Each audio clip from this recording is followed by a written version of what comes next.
Greetings adventurers and welcome back to Adventure Game Show Geek. You're joining me for a little theory session today because I have a question I need answered. How powerful is Raven?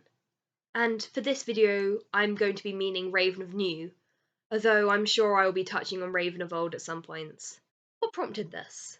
Well, I've been rewatching the reboot series of Raven recently, and I noticed that Raven makes several comments on the strength of her magic, or more accurately, the lack of it.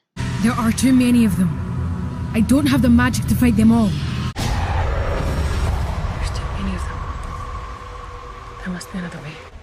My magic isn't strong enough for so many of them. See, she says it a lot. But why does Raven struggle to take out 3 demons, while Raven of Old can take out 5 without struggle, and is totally fine with the concept of taking out a whole legion of them? And, I mean, warriors can take out 5 demons with a catapult and a bag of rocks. I would have thought the legendary warlord Raven with her Staff of Power should be able to do better. Now, the first thought that came into my head was an unintentional sexism, which I admit would make an excellent clickbait title, but as I thought it over, I began to see another explanation. First, let's look at Raven's powers and where exactly she gets them from. The intro to the reboot series states, "This warrior sought out the golden symbols lost in the battle and, finding them, discovered my Staff of Power. Its magic transformed her into the new protector of this land." Okay, so she got them from the staff. But did she? Let's look back to Series 1, the show's awkward teenage self, full of banter and bad decisions, like pinning a door handle to Raven's cloak. Just why? Anyway, one of the more noticeable differences in this series, besides everything, is Raven's lack of a staff.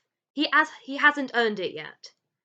And yet he still has all of the powers of shapeshifting and resurrection he does in the latter series. And these powers are among the ones passed to the new Raven. If you look at some of the mortal-born Staff of Power users, it matches up. Erina only has energy bolts and mind reading, and hypothetically she could probably open a portal with her staff. But she definitely doesn't have the ability to turn into... Actually, what would Erina turn into? A lioness? Oh, that would be so cool. Thought for another day, though. Navar is weird, mainly due to the fact he is lacking most of his soul, and it is highly implied he studies dark magic. But blasting things, again, seems to be a staff ability. It's also backed up by Raven the Dragon's Eye, as Raven can transform completely fine without his staff after Irvin stole it, while all Irvin can do is, again, blast things. So while I admit Raven gets her powers of portal opening, telepathy, and demon blasting from Raven of Old's staff, I refuse to believe that's the sole place where the shapeshifting and the resurrection comes from. That must be more innate, almost like she has the spirit of the Raven. If you're not sure where I got that conclusion from, I'm referencing one of Raven of Old's more famous quotes. "By day, you may glimpse my shadow, and by night, you may hear my call. And you will know, Hansel, that the spirit of the Raven travels with you."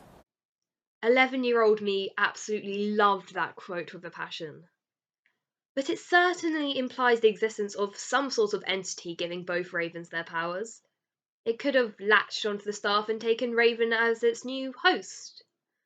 It explains why we never see Raven of Old transform in the reboot. He no longer has that power. It's been completely passed on to the new Raven. Except that's not quite right.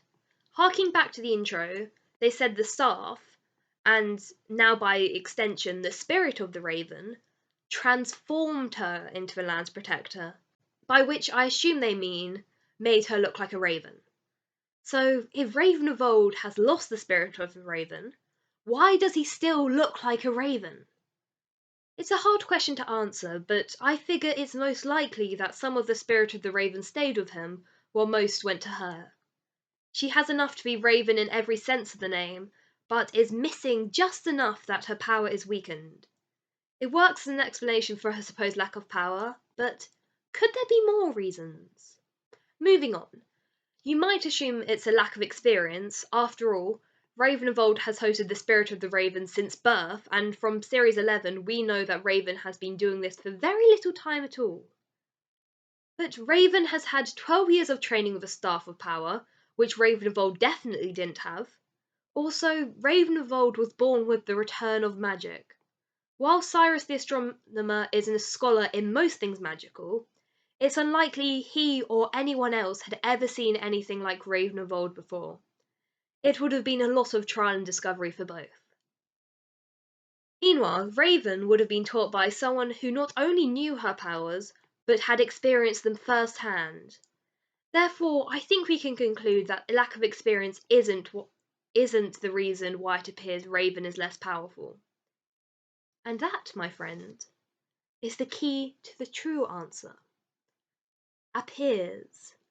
I ask you, how much magic does each Raven use each average day of the quest? Raven has to resurrect the warriors, destroy any demons that are blocking the path ahead, or break any of Navar's curses preventing the warriors completing the challenges, and she often talks with Raven of old about what lies ahead. Raven of old has to resurrect warriors, and that's it. The only time we ever see him fight demons is during the spin-offs. Raven constantly uses more magic than Raven of old. No wonder she's drained. I mean, you could make the argument, oh, she's only bringing them back from the desolate realm. She doesn't need to return them from the dead like Raven of old had to do. But we don't know how much power realm hopping requires.